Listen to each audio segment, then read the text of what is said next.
Study IQ IAS, अब तैयारी हुई अफोर्डेबल। नमस्कार दोस्तों, स्वागत है आप सभी का आपके पसंदीदा प्लेटफॉर्म स्टडी IQ IAS में। मैं प्रशांत तिवारी आप सभी का स्वागत करता हूं।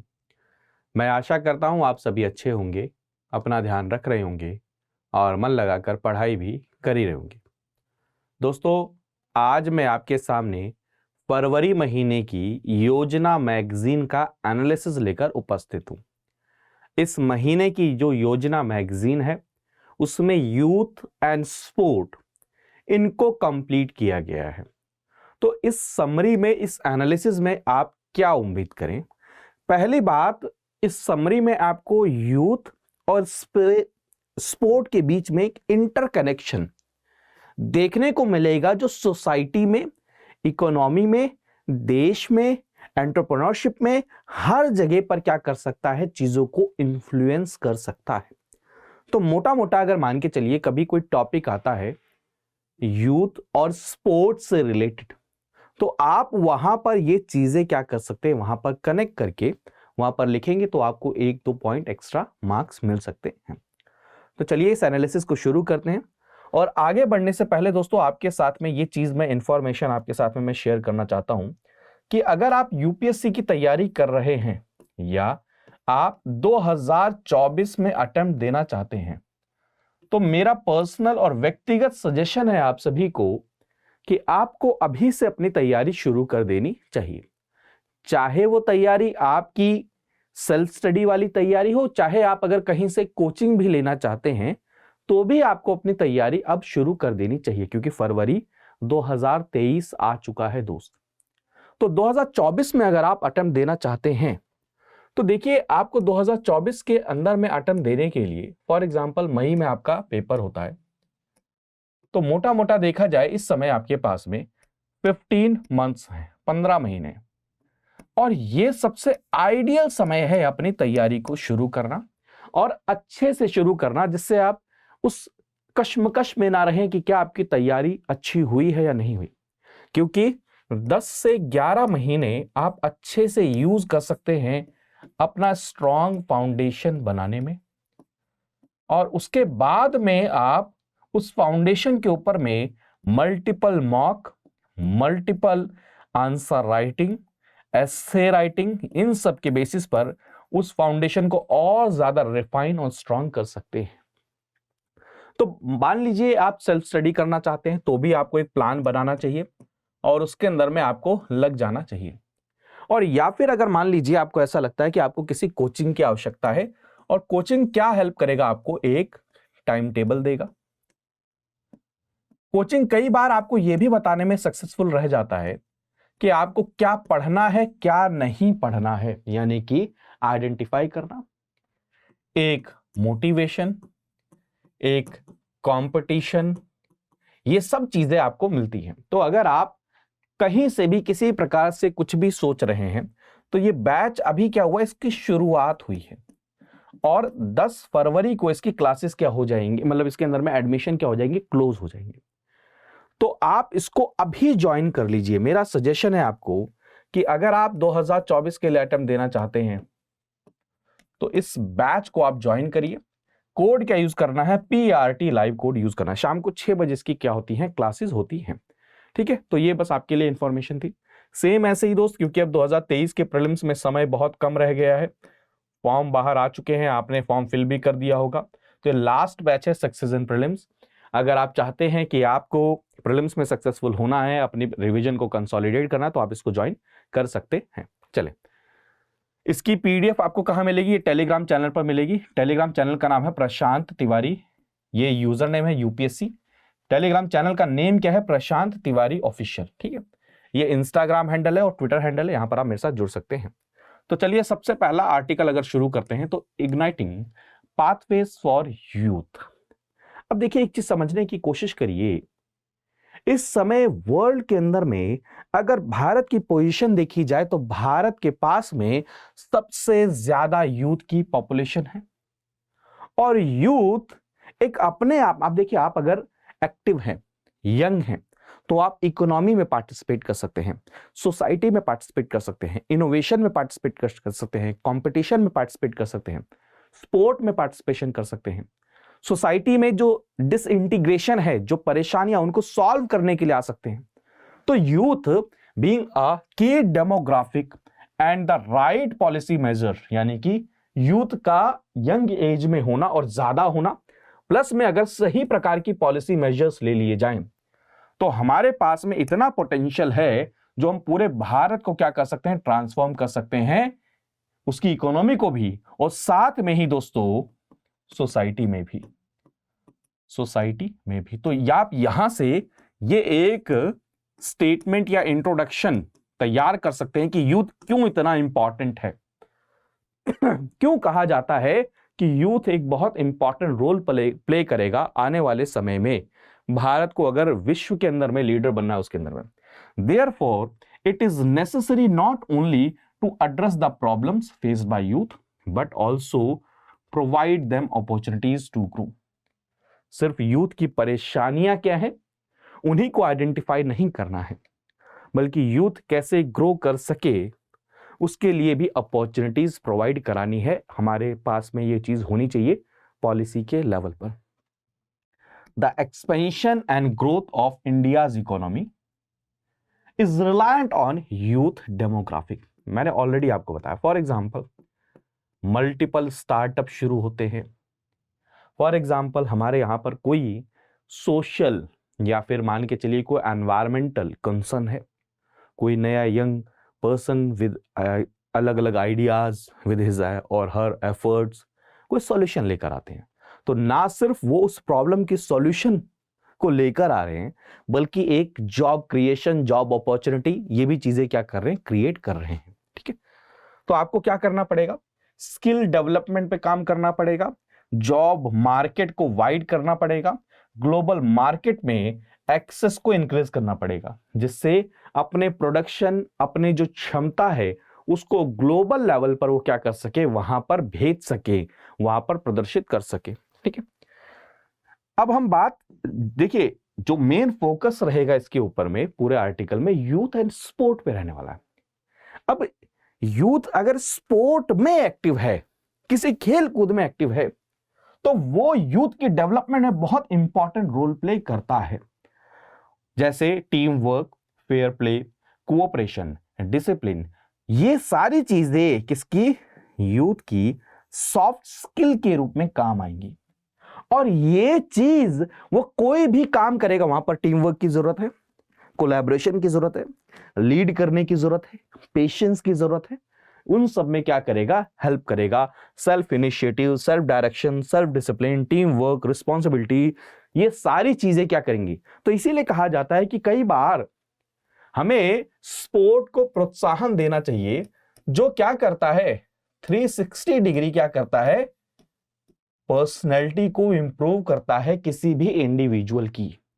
तो यूथ अगर स्पोर्ट में एक्टिव है तो उसके हमने मोटे मोटे क्या फायदे देखे यहां पर। ठीक है, तो कई सारे इनिशिएटिव शुरू किए गए हैं न्यू इंडिया के अंदर में। सबसे पहली बात अगर देखें यंग पॉपुलेशन, और अगर आप देखेंगे 27.2% जो हमारी जनसंख्या है वो 15 से 29 साल की एज ग्रुप में बिलोंग करते हैं।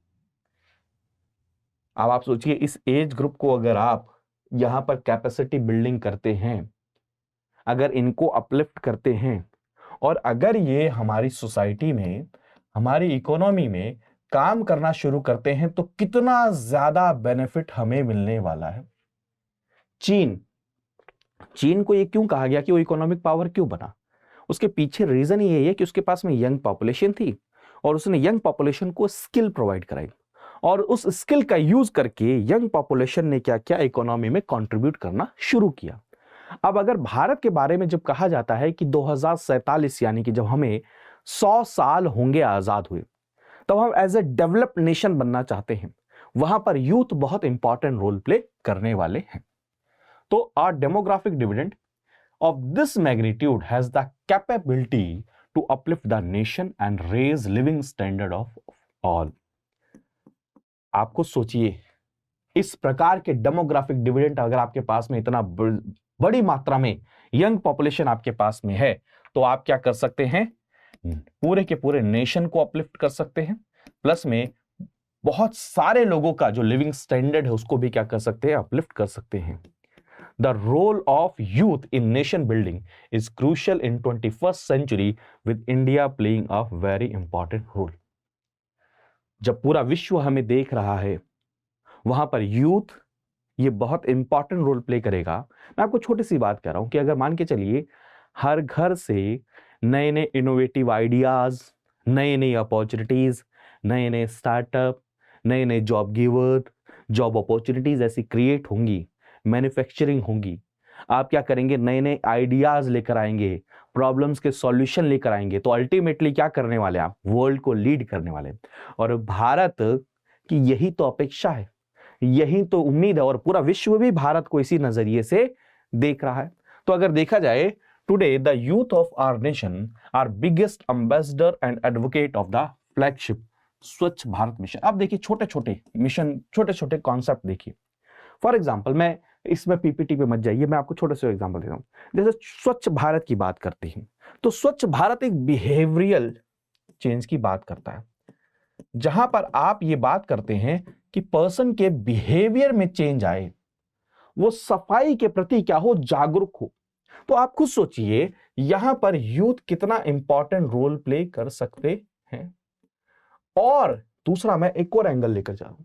जब आप स्वच्छ भारत की बात करते हैं तो इसके अंदर में बहुत सारे आप क्या करते हैं, इन्वेस्टमेंट भी करते हैं, कई सारे प्लांट्स भी लगाते हैं। देखिए एक बिहेवियरल चेंज में आपने देख लिया, तो उसके कारण में क्या होती है, जॉब अपॉर्चुनिटीज भी क्रिएट होती हैं। ठीक है, तो देखिए प्लीज नोट करते रहिए, स्वच्छ भारत इनिशिएटिव जो है वो सिर्फ एक स्कीम नहीं है, गवर्नमेंट का प्रोग्राम नहीं है, ये एक सिटीजन मूवमेंट है जो जेन्युइन कंसर्न हमारे कॉमन लोगों का उसको उठा रहा है। और इसमें यूथ क्या कर सकता है, बहुत इंपॉर्टेंट रोल प्ले कर सकता है।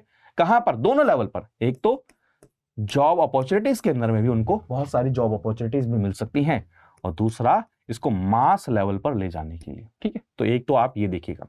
दूसरा अगर देखेंगे तो आपने देखा होगा कई सारे प्रोग्राम चलाए जा रहे हैं जहां पर यूथ को एज ए वॉलंटियर लिया जा रहा है। जैसे आप देखेंगे कोस्टल एरिया को सफाई करना, fit India movement, eat right campaign, ये सारी चीजें, यानी कि हमारी पूंजी है। आप अगर घरों में देखोगे तो यंग जब पॉपुलेशन होती है या किसी के घर में कोई जवान लड़का लड़की होते हैं तो उनको एक पूंजी लिया जाता है। तो हम पूरे देश के अंदर में इतने सारी जनसंख्या, तो देश की क्या है, पूंजी है, उनके एसेट हैं। ठीक है, तो इसके अंदर में हमने क्या किया, ministry of youth affairs and sport, उन्होंने क्या फोकस दिया है कि यूथ को कैसे एंगेज किया जाए। अब उससे क्या होगा, एक तो नेशन बिल्डिंग में भी क्या करेंगे, काम करेंगे, प्लस में उनकी पर्सनैलिटी भी बिल्ड होगी। ठीक है, तो ये भी चीज आप देखेंगे। Youth has pivotal responsibility to build the present and future of this country. ये आपके एस्से में डायरेक्ट आ सकता है। ऐसा एक क्वेश्चन आया था ना कि विश्व उसके हाथ में है, ऐसा था ना, जो क्रेडल संभालने वाले हाथों में, जो पालना संभालने वाले हाथों का ध्यान रखते हैं, विश्व उनके हाथ में। तो ऐसा दो पर्सपेक्टिव से आप लिख सकते थे। एक, पालना संभालने वाली कौन, माँ, तो जो विमेन का ध्यान रखेगा विश्व पे वो रूल करेगा। एक दूसरा क्या, पालने में कौन है, यूथ है, बच्चा, तो जो उनका ध्यान रखेगा वो क्या करेगा, विश्व को रूल करेगा। लिखने का तरीके है, तो ऐसे में ऐसा कोई पर्सपेक्टिव आ जाए तो ये चीजें आपको पता होनी चाहिए। ठीक, तो स्पोर्ट क्या है। अब देखिए आप स्वच्छ भारत मिशन में इन्वॉल्व कर रहे हैं, वॉलंटियर इन्वॉल्व कर रहे हैं, इनोवेशन की बात कर रहे हैं, जॉब की बात कर रहे हैं, तो स्पोर्ट भी एक बहुत इंपॉर्टेंट रोल प्ले कर रहा है, जो एक यूनिटी यानी कि यूनिफायर, सबको एक साथ लाने के लिए, और जो इनइक्वालिटीज हैं, जो स्ट्रेटिफिकेशन, उनको हटाने के लिए भी क्या एज ए इक्वलाइजर काम करता है। ये भी एक पोटेंशियल स्टेटमेंट है। Sport is a great unifier and equaliser, explain, ऐसा क्वेश्चन आपके आ जाए। It is a key driver for societal harmonisation irrespective of various differentiating factors including culture, language, color, geographic boundaries। आप देखिए किसी भी स्पोर्ट को उठाकर देखिए, वहां पर आपको अलग अलग रीजन को फॉलो करने वाले लोग देश के लिए खेलते हुए नजर आएंगे, यानी कि यूनिफाई किया जा रहा है। तो स्पोर्ट एक बहुत इंपॉर्टेंट रोल प्ले कर सकता है, और इसी को ध्यान में रखते हुए जो हमारी नेशनल एजुकेशन पॉलिसी 2020 है वो बहुत ज्यादा फोकस है यूथ को स्पोर्ट के साथ में इंगेज करने में। वो ये नहीं कह रहे हैं कि सिर्फ और सिर्फ पढ़ाई में ही डेवलपमेंट होनी चाहिए, स्किल्स भी आनी चाहिए, स्पोर्ट भी आनी चाहिए। इसको हम क्या वर्ड बोलेंगे? Holistic development of India's youth. ये वर्ड भी कीवर्ड रहते हैं जो मैं आपके साथ में डिस्कस कर रहा हूं। तो holistic development of India's youth वो क्या है? नेशनल एजुकेशन पॉलिसी उस पर ध्यान दे रही है। जैसे स्किल डेवलपमेंट करेंगे, आप स्पोर्ट पे ध्यान दे रहे हैं। अब एक और चीज याद रखिएगा, जैसे स्किल डेवलपमेंट में आप देखिए वोकेशनल ट्रेनिंग की बात कर रहे हैं आप, कारपेंट्री, प्लम्बिंग, इलेक्ट्रिकल रिपेयरिंग। जिससे एक और चीज समझिए, कई बार ये देखा गया कि हमारे यहाँ पर यूथ या पर्सन रेडी है, तैयारी कर ली, आगे चले गए, ग्रेजुएशन कर ली, लेकिन वो कई बार इंडस्ट्री के लिए रेडी नहीं होते। तो इंडस्ट्री के लिए वो रेडी रहे, उसके लिए ये स्कीम शुरू की गई। जो नई एजुकेशन पॉलिसी है, जो शिक्षा नीति है, उसके अंदर में ये सोचा गया कि क्यों ना उनको छठी क्लास के बाद में ही वोकेशनल ट्रेनिंग प्रोवाइड की जाए। क्या? वोकेशनल ट्रेनिंग प्रोवाइड की जाए। तो कंक्लूजन क्या निकलेगा इस पूरे आर्टिकल का? तो कंक्लूजन ये निकलता है कि अगर यूथ को देखा जाए भारत का, तो वो फ्यूचर ऑफ इंडिया तो है ही, लेकिन वो प्रेजेंट ऑफ इंडिया भी है। अब देखिए कितना पोटेंशियल क्वेश्चन यहां से बन सकता है। तो youthful mind, body, soul is key driver of a healthy and fit India, have a crucial role to play in nation building. More and more youth should come forward and work in rural areas where they will get the feel of real India. समझने में आया कि अगर मान के चलिए एक person healthy हैं, स्किलफुल हैं, माइंडफुल हैं, एक्टिव हैं, तो वो क्या करेंगे? घर में तो बैठेंगे नहीं, वो क्या करेंगे? पार्टिसिपेट करेंगे सोसाइटी में, उनका पार्टिसिपेशन होगा। और ये पार्टिसिपेशन अल्टीमेटली हमारी economy, rural economy, urban economy, disparities, regional imbalances, regional inequalities, gender gap, इन सबको फिल करने में क्या करेगा? हेल्प करेगा। ठीक है, चलें नेक्स्ट आर्टिकल देखते हैं, नर्चरिंग एक्सेलेंस ऑफ आर युवा शक्ति। तो ये आप श्लोक देख सकते हैं, ये ऋग्वेद का श्लोक है जो रिमाइंड करता है किसके बारे में? Youth who pave the way for a better world. Youth world को अगर बेहतर बनाना है तो यूथ उसमें बहुत इंपॉर्टेंट रोल प्ले करेंगे। और इसीलिए आप देखेंगे रिसेंटली गवर्नमेंट के बहुत सारे इनिशिएटिव्स हैं जो क्या है कि यूथ को कैसे इंगेज किया जाए, यूथ को कैसे मेन स्ट्रीम में लाया जाए, यूथ को कैसे एक बहुत इंपॉर्टेंट स्टेक होल्डर के रूप में हर चीज में रखा जाए। अब इसके एग्जांपल आप देख सकते हैं, परीक्षा पे चर्चा, मन की बात, इंटरेक्ट करना, कॉलेज स्टूडेंट्स के साथ इंटरेक्ट करना, बहुत सारी चीजें गवर्नमेंट की पॉलिसीज के लेवल पर आप कह सकते हैं। तो अगर आप देखेंगे भारत के डेमोग्राफिक डिविडेंड के अंदर में देखेंगे तो वर्किंग पॉपुलेशन 15 से 64 साल 80 करोड़ लोग हैं, हमारी आबादी के 67%। और इसीलिए इसको कहा जा रहा है कि 2020 से लेकर 2050 तक हमारा गोल्डन ईयर रहेगा अगर हमने इसको सही से यूज कर लिया। जैसे आपको छोटा सा एग्जांपल देता हूं, आपके घर में 2 लोग हैं, माताजी भी हैं, उसके बाद में पिताजी भी हैं। तो आपके परिवार में भी एक गोल्डन एज आती है जब आपके माता पिताजी भी जॉब कर रहे होते हैं और आप 2 जो भाई बहन है वो भी जॉब कर रहे होते हैं, या 2 बहनें वो भी जॉब कर रही होती हैं। तो वो गोल्डन एज होता है जहां पर आप अपने घर परिवार की इकोनॉमी को बहुत तगड़े ढंग से क्या कर रहे होते हैं, वहां पर बूस्ट कर रहे होते हैं, है ना। तो आप खुद सोचिए, अगर हमारे पास में 80 करोड़ लोग ऐसे हैं जो वर्किंग ग्रुप में हैं, जो काम कर सकते हैं, रिटायर वाले नहीं, काम कर सकते हैं, क्योंकि 2050 के बाद में धीरे धीरे ये एज बढ़ने लग जाएगी। तो ये भी एक बहुत बड़ा कंसर्न, जैसे चाइना के अंदर बुढ़ाने वाला कंसर्न है। तो ये गोल्डन एज है, यहां पर जितनी ज्यादा प्रोडक्टिविटी इंक्रीज हो, जितना ज्यादा प्रोडक्टिव वर्क हो, जितना ज्यादा इनोवेशन हो, जितना ज्यादा कंपटीशन इंक्रीज हो, जितना ज्यादा एम्प्लॉयमेंट हो, जितना ज्यादा जॉब क्रिएशन हो, वो क्या है हमारे देश के लिए बहुत बड़ा एक पोटेंशियल है। ठीक है, तो इसको गोल्डन पीरियड कहा गया इंडियन इकोनॉमी का, जहां पर यूथ एक की रोल प्ले करेगा, जो पूरी भारत की इकोनॉमी को क्या करेगा, ट्रांसफॉर्म कर देगा और सस्टेनेबल हाई इकोनॉमिक ग्रोथ की तरफ आगे लेकर जाएगा। with an annual 1.2 crore new entries to the workforce, the government role has become more crucial in not only creating opportunities for everyone but also in building a strong ecosystem. जहां पर education, आप देखिए ना, मैं आपको ये कह रहा हूं कि यंग जनरेशन होने के साथ साथ में ये भी तो इंपॉर्टेंट है कि उनको पढ़ाई ढंग से मिल सके, उनको स्किल ढंग से मिल सके, उनको क्या नाम है मार्केट ढंग से मिले, मार्केट सिस्टम सही से डेवलप हो, उनको लेबर प्रोटेक्शन हो, उनकी वो सबसे बड़ी चीज क्या है वहां पर डिजिटल टेक्नोलॉजी, उसको कैसे इंटीग्रेट किया जाए, ये सारी चीजें क्या है इंपॉर्टेंट है। Education, skill, entrepreneurship, improving public services, infrastructure, ये सारी चीजें क्या हो जाती हैं इंपॉर्टेंट हो जाती हैं।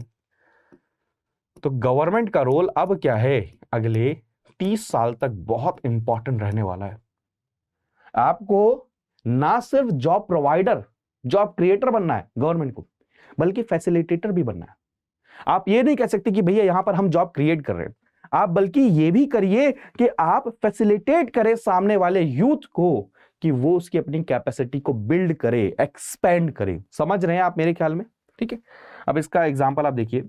इंडिया धीरे धीरे ग्लोबल इनोवेशन इंडेक्स की अगर बात करें तो 2015 में अगर देखें 81st रैंक थी, 40 रैंक है अब 2022 में। चलिए आपके लिए होमवर्क है, ये रैंकिंग कौन निकालता है, ग्लोबल इनोवेशन इंडेक्स कौन निकालता है? तो ये आप समझ सकते हैं।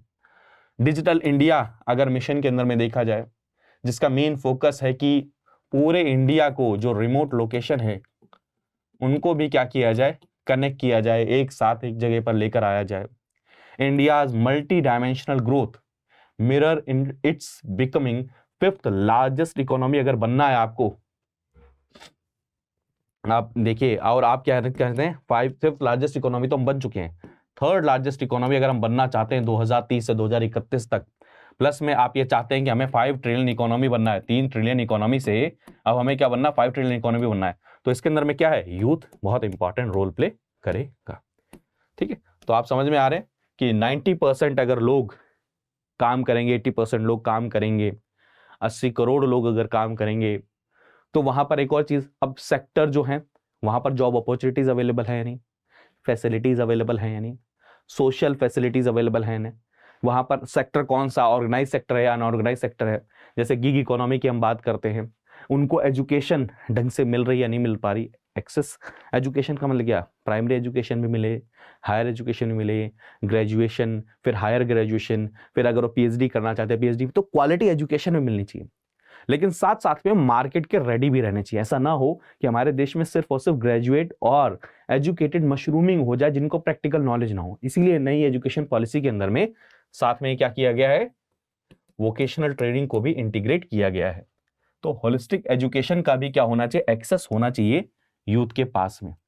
आपको क्या करना है, India has been a global centre of knowledge from ancient time, पुराने समय से अगर देखें, ठीक है। और अगर आप देखेंगे हर माँ अपने बच्चे को ये सोच चाहती है कि उसको क्या मिले, क्वालिटी एजुकेशन मिले। इसीलिए आपने देखा होगा जब मैं हिंदू न्यूज़पेपर पढ़ाता हूं वहां पर मैं इस चीज का सबसे ज्यादा जिक्र करता हूं कि अगर आप डेमोग्राफिक डिविडेंड की फसल को काटना चाहते हैं कि आपकी इकोनॉमी में हेल्प करे, तो आपको क्या करना है, हेल्थ एंड एजुकेशन में सबसे ज्यादा इन्वेस्ट करना चाहिए। जैसे एक और चीज, न्यूट्रिशन। आज के समय में एक और बहुत बड़ी समस्या आ रही है कि माल न्यूट्रिशन, बच्चों में माल न्यूट्रिशन हमें देखने को मिल रहा है। अब अगर बच्चे में माल न्यूट्रिशन रहेगा, यानी कि सफिशिएंट अमाउंट में उसमें न्यूट्रिशन नहीं है, तो उससे परेशानी क्या है, उसके कारण में उसके ब्रेन का डेवलपमेंट, फिजिकल डेवलपमेंट नहीं हो पाएगा। अब अगर ब्रेन और फिजिकल डेवलपमेंट नहीं हो पाएगा तो डिजायर्ड जो स्किल चाहिए, डिजायर्ड जो एप्टीट्यूड चाहिए, वो उसको एक्वायर नहीं कर पाएगा। और उसको अगर एक्वायर नहीं कर पाएगा तो इकोनॉमी में कंट्रीब्यूट नहीं कर पाएगा, एक्सपेक्ट हो गया। प्लस में अगर ऐसी वीकनेस रहेगी तो वो हेल्थ के ऊपर में भी क्या करेगा, इंपैक्ट डालेगा, और हमारे हेल्थ के सेक्टर पे भी बर्डन पड़ेगा। तो ये भी चीज याद रखिएगा। इसीलिए आपने देखा होगा गवर्नमेंट, मैंने ऑलरेडी आपको बताया, नेशनल एजुकेशन पॉलिसी पे स्किल डेवलपमेंट पे ज्यादा फोकस दे रही है। ठीक है, तो वे फॉरवर्ड क्या है, स्वामी विवेकानंद, ये कोट आप नोट कर लीजिएगा, एग्जाम के लिए इंपॉर्टेंट है, स्क्रीनशॉट ले लो या नोट कर लो। उन्होंने क्या बोला था, give me 100 energetic youngsters and I shall transform India. और ये बात अगले 30 साल के लिए, यानी कि 2020 से 2050 तक के लिए बिल्कुल रियलिटी है। अगर इसीलिए आप देखेंगे कि बहुत ज़्यादा फोकस, और मेरा भी बहुत ज़्यादा फोकस रहता है कि यूथ सही डायरेक्शन में जाए, क्योंकि यूथ सिर्फ होना और सही डायरेक्शन में होना दोनों में फर्क है। आपके पास जनसंख्या है, अपॉर्चुनिटीज़ नहीं है, स्किल नहीं है, हेल्थ फैसिलिटीज़ अवेलेबल नहीं है, न्यूट्रिशन नहीं है, वो क्या नाम है मार्केट में सोसाइटी में कंट्रीब्यूट नहीं कर रहे हैं, तो उसका क्या फ़ायदा। वो उसी प्रकार से है जैसे घर में आपने कोई मोटरसाइकिल खड़ी कर रखी है लेकिन उसमें पेट्रोल आपने डाला नहीं और आप बैठे बैठे से सोच रहे हैं कि जो मोटरसाइकिल है आगे चल के कभी क्या बन जाए, कार बन जाए, या मोटरसाइकिल जाकर क्या करे, मार्केट से सामान खरीद लाए। ये उसी प्रकार से है कि बीज आपने सिर्फ बो दिया, ना आप उसमें पानी दे रहे हैं ना खाद दे रहे हैं, बस आप बैठे बैठे उम्मीद कर रहे हैं कि ये पेड़ बड़ा हो और इसमें फल मिले और मैं इसको खाऊं, तो वो चीज़ कभी भी सक्सेसफुल नहीं हो पाएगी। ठीक है, तो today India's youth are coming with innovative ideas, cost-effective solutions in area of waste management, healthcare, communication, renewable energy, food processing। तो अब इन सब सेक्टर्स के लिए गवर्नमेंट को फैसिलिटेटर बनना पड़ेगा। जैसे फॉर एग्जांपल अगर आप कहते हैं कि पराली जलाने वाली बहुत बड़ी समस्या है, तो यूथ उसके अंदर में बहुत इंपॉर्टेंट रोल प्ले कर सकता है उसका सॉल्यूशन देने में। अगर आप क्लाइमेट चेंज की बात करते हैं तो आने वाले समय में जो मैक्सिमम जनसंख्या रहने वाली है वो कौन सी रहने वाली, यूथ की रहने वाली है। तो क्लाइमेट चेंज के अंदर में अगर यूथ का बिहेवियर लाइफ से कनेक्ट करिएगा, लाइफस्टाइल फॉर एनवायरमेंट, अगर हमारा बिहेवियर प्रो प्लैनेट हो जाए, हम प्रो प्लैनेट पीपल बन जाएं, P3 बन जाएं, तो हमारे लिए कितनी इंपॉर्टेंट चीज है। आप ये चीज समझिए ना, कितना अच्छी चीज होगी कि हमारे देश के अंदर में, हमारे फिर वर्ल्ड के अंदर में हम क्लाइमेट चेंज को क्या कर सकते हैं, टैकल कर सकते हैं। ठीक है, अब एक बहुत इंपॉर्टेंट चीज यूथ का होना लेकिन उसका फिट होना, ये बहुत इंपॉर्टेंट है।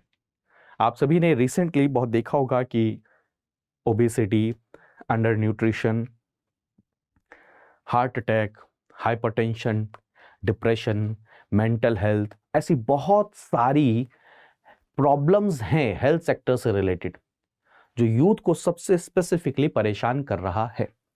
तो उस पर भी हमें फोकस करना पड़ेगा। अगर आप सस्टेनेबल डेवलपमेंट गोल 4 को अगर देखें, जहां पर ensure inclusive and quality education for all and promote life long learning की अगर आप देखें, तो वहां पर आप ये चीज समझिए यूथ का बहुत इंपॉर्टेंट रोल हो जाता है। तो आप ये देखिए, अगर स्टूडेंट को आप स्पोर्ट्स में जाते हैं तो उससे क्या होगा, एक हेल्दी लाइफस्टाइल की तरफ में वो आगे जा सकते हैं, फिजिकल एक्टिविटी की तरफ में वो आगे जा सकते हैं। देखिए, जो थ्योरेटिकल बातें हैं कि team work, fair play, respect, ये सब चीज़ें सीखेंगे जिससे उनका क्या होगा, उनकी पर्सनैलिटी तो डेवलप होगी, लेकिन फिजिकल एक्टिविटी क्या कर सकती है, और ज़्यादा हेल्प कर सकती है उनके हेल्दी रहने में भी। ठीक है, तो these abilities can promote social cohesion among communities. अब मान के चलिए अगर आप एक साथ लेकर सबको चलने वाले हैं, तो अगर सोसाइटी के अंदर में कोई परेशानी है तो आप वहां पर लीडिंग रोल प्ले कर सकते हैं। ठीक है, इसके हमें अलग अलग बेनिफिट देखने को मिलेंगे। तो फिट इंडिया एक कैंपेन जो मैंने ऑलरेडी आपके साथ जिक्र किया, शुरू किया गया रिसेंटली, और अगर आप देखेंगे स्पोर्ट को ना सिर्फ और सिर्फ एज ए टाइम पास, अब उसको एज ए मेन का फोकस्ड वे में, इवन आपके देखेंगे कि हमारा जो करिकुलम डिसाइड करने की बात की जाती है, एजुकेशनल जो कंटेंट की बात की जाती है, उसके अंदर में भी स्पोर्ट को बहुत इंपॉर्टेंट रोल दिया जा रहा है। ठीक है, the sporting landscape in India has changed enormously in recent year. अगर आप देखेंगे गवर्नमेंट भी बहुत सारी स्कीम चला रही है, खेलो इंडिया मूवमेंट, पता नहीं कितने सारे के सारे, जिससे आप क्या कर रहे हैं, स्पोर्ट्स में यूथ का पार्टिसिपेशन भी कर रहे हैं, और जिससे क्या होगा, जो कंट्री के अंदर में जो फिटनेस है उसको भी आप, हेल्दी जो यंग है उसको भी आप बढ़ा रहे हैं। जैसे योगा मूवमेंट हो गया, आपने देखा होगा एक चैलेंज आया था किस चीज का, फिट इंडिया मूवमेंट, जिसके अंदर में वर्कआउट करके चैलेंज करना एक दूसरे को। ये सब चीजें क्या है, इन यूथ को आप पॉजिटिव डायरेक्शन में ले जा रहे हो कि वो अपने लाइफस्टाइल को क्या करें, चेंज करें। A holistic approach of government towards sport and emphasis on fitness is going to change the way India takes its sport and game। ठीक है, तो ये सारी की सारी चीजें हैं। अब यूथ एंड हेल्थ, जो मैं ऑलरेडी आपके साथ में भी डिस्कस कर रहा था कि यूथ अगर आपके पास में है लेकिन वो हेल्दी भी रहे, क्या वो फिजिकल एक्टिविटी कर रहे हैं या फिजिकल एक्टिविटी नहीं कर रहे हैं, हर टाइम अगर वो कंप्यूटर पर बैठे हैं तो क्या है, आने वाले समय में बहुत बड़ा कंसर्न है। तो हेल्थ के बहुत सारे इश्यूज हो सकते हैं, जैसे एक मेंटल हेल्थ अब बहुत बड़ा चैलेंज है इस समय पर। अगर देखा जाए इस ग्रुप के अंदर में कई सारे रीजन हो सकते हैं, जिसमें आप देख सकते हैं मेंटल हेल्थ सर्विसेज का अवेलेबल नहीं होना, मेंटल हेल्थ को रिकॉग्नाइज ही नहीं करना, क्लिनिकल डिप्रेशन होना, कई सारे क्या होना, सुसाइड जैसी चीजें होना, डिप्रेशन होना, यंग अडल्ट के अंदर में फियर ऑफ मिसिंग आउट, ऐसे एक थॉट आना, ये सारी चीजें हैं। कोविड-19 की सिचुएशन ने क्या किया, और ज्यादा इसको परेशान कर दिया। Poverty, violence, work place performance, school performance, unemployment, stigma, ये सब चीजें क्या कर रही है, मेंटल हेल्थ के ऊपर में इंपैक्ट कर रही हैं। और इसी के लिए मैं दोस्त का हमेशा आपसे कहता हूं, कभी भी किसी भी प्रकार के परेशानी में हो, हमेशा बात करिए। मैं जानता हूं बाहर खड़े होकर कहना बहुत आसान है, लेकिन इतना याद रखिए, मैंने स्लाइड में पहले ही आपको अपना सोशल मीडिया हैंडल दिया है। कभी भी किसी प्रकार की परेशानी हो एक बार जरूर कनेक्ट करिएगा, ठीक है। तो ऐसे बहुत सारे हेल्थ इशू हैं। दूसरा एक और इशू है अल्कोहल एंड ड्रग्स का यूज होना। ये बहुत ज्यादा इस समय पर बढ़ रहा है। इवन आप एक और चीज देखेंगे, जो टबैको प्रोडक्ट्स हैं उनका भी बहुत ज्यादा यूज होना शुरू हो चुका है यूथ के अंदर में। आजकल जो सिगरेट पीना, टबैको प्रोडक्ट्स को यूज करना, उसे as a cool, as a क्या नाम है, सिंबल के रूप में देखा जा रहा है। ये भी एक बहुत बड़ा कंसर्न है। तो टबैको का यूज जो है अभी जो है, यूथ बहुत ज्यादा क्या है इसके अंदर में इन्वॉल्व है। Majority of the individuals who use tobacco in any form, smoking और chewing, begin doing in their adolescent, यानी कि बहुत यंग एज में, युवा अवस्था में ही वो क्या करते हैं, इसको शुरू कर देते हैं। और बाद में फिर वो अल्कोहल लेना, ड्रग्स लेना, इन सब चीजों को करते हैं। अब आप सभी जानते हैं दोस्त, और जो इसको कंज्यूम कर रहे हैं वो खुद जानते हैं। और इसीलिए आप देखेंगे कि एक दौर आया 1980s के बाद, आप देखेंगे 1990s के बाद आप देखेंगे एक गांव-गांव में तंबाकू, गांव-गांव में गुटखा, ये सब चीजों का प्रचलन होना। और अभी आप देखेंगे सिगरेट का जैसे प्रचलन होना। तो इसीलिए आप देखेंगे ओरल कैंसर के केसेस अब हमें बहुत ज्यादा देखने को मिल रहे हैं, और ये केसेस और बढ़ते ही जाएंगे, बढ़ते ही जाएंगे। लंग्स के कैंसर, ओरल कैंसर, तो ये सब चीजें बढ़ेंगी ही। तो टबैको कैंसर करता है, ओरल कैविटी करता है, थ्रोट कैंसर करता है, ठीक है, लंग्स को तो परेशान करता है। तो आपको सोचिए कितना बड़ा ये इशू हो सकता है। अगर यूथ इस चीज का यूज करता है तो ये कितना बड़ा हेल्थ कंसर्न है हमारे देश के लिए। फिजिकल इनएक्टिविटी, ये सबसे बड़ी समस्या है। It has been estimated that only 20% of the young adults are known to exercise. अब आप खुद सोचिए कितनी बड़ी परेशानी है। 30 मिनट पर डे ये आइडियल माना जाता है, 5 दिन तक करना ही चाहिए वीक के अंदर में। अगर इसके अंदर भी आप देखें, इनएक्टिविटी के कारण में फीमेल्स के अंदर में और भी बहुत सारी परेशानियां हो रही हैं, एनीमिया। इवन फीमेल्स के साथ में और भी बहुत सारी परेशानियां आगे चल के होती हैं। जैसे आप देखिए, आप जैसे यूपीएससी की तैयारी कर रहे हैं, आप में से मैक्सिमम लोग ये कहते होंगे अरे क्या जरूरत है, बाद में देखा जाएगा।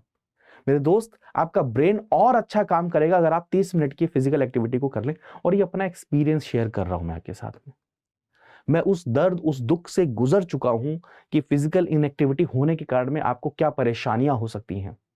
आप अपने शरीर को मूव करना चाहेंगे लेकिन नहीं हो पाएगा। तो आप वो चीज मत करिए, अभी ही लगे रहिए, क्योंकि यूपीएससी की जर्नी एक बहुत बड़ी लड़ाई है। 2 महीने, 1 महीने का काम नहीं है।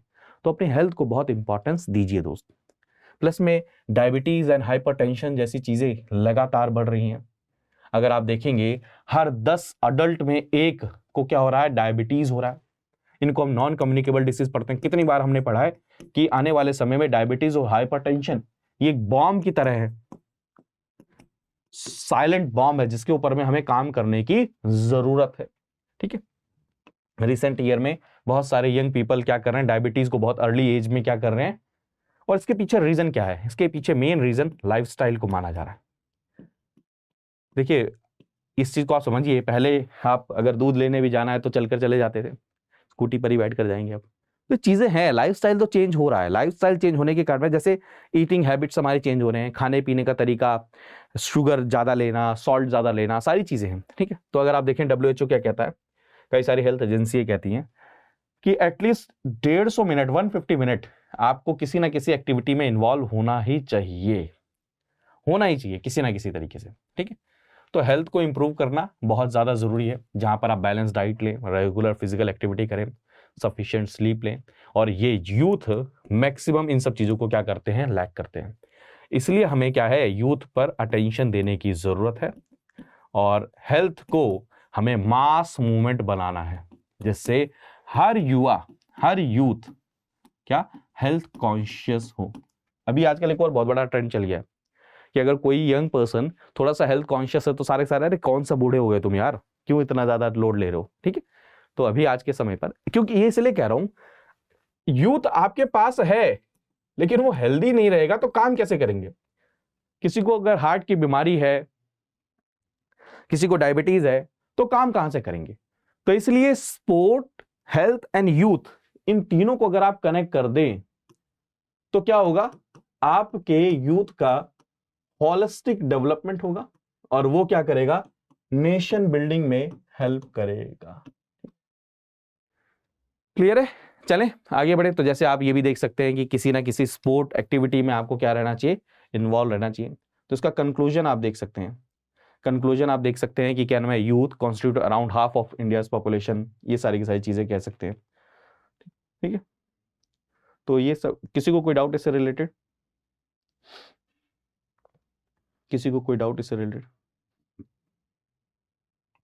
चलें नेक्स्ट आर्टिकल को देखना शुरू करते हैं। तो यूथ फॉर एनवायरमेंट सस्टेनेबिलिटी।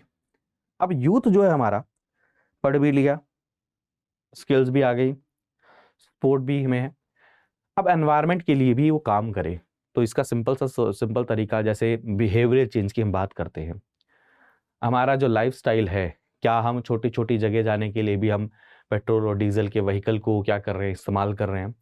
हम क्या वहाँ पर पैदल चलकर जा सकते हैं, ये लाइफस्टाइल, या ट्रांसपोर्टेशन, पब्लिक ट्रांसपोर्ट का यूज़ कर सकते हैं। क्या हम खुद से ही प्लास्टिक की चीज़ों को यूज़ करने के प्रति हम थोड़े से क्या हैं, हेजिटेंट हैं। क्या हम कॉटन बैग का यूज़ कर रहे हैं।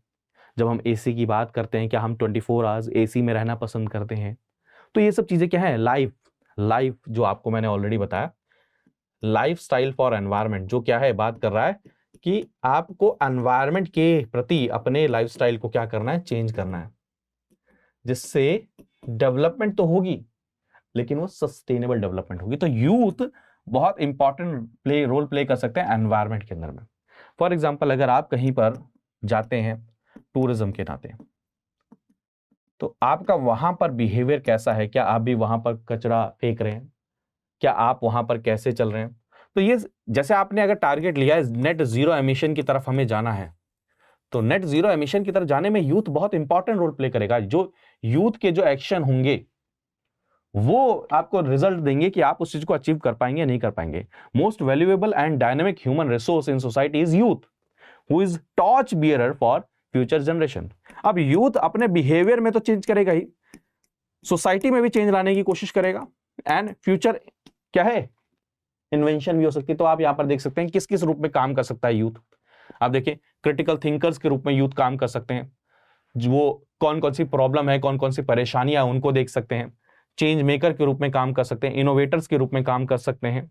आप समझ रहे हैं ना कि किस किस रूप में काम कर सकते हैं। कम्युनिकेटर्स के रूप में काम कर सकते हैं, यंग पीपल जो है कोलैबोरेट कर सकते हैं, इंफॉर्मेशन फैला सकते हैं, लीडर के रूप में काम कर सकते हैं। तो ये पॉइंट्स प्लीज नोट कर लीजिएगा कि कैसे यूथ बहुत इंपॉर्टेंट रोल प्ले कर सकते हैं एनवायरमेंट के। मैंने ऑलरेडी बताया, देख, एक तो हम अपने बिहेवियर से चेंज ला सकते हैं, प्लस हम दूसरों को अंदर में भी पॉजिटिव इंपैक्ट ला सकते हैं अलग अलग प्रकार से। ठीक है, चले, ठीक है। तो youth has significant environmental obligation and concern due to their extended life. अब एक और चीज समझिए, यूथ को क्यों रहना चाहिए एनवायरमेंट के प्रति, उसके पीछे भी एक कारण है।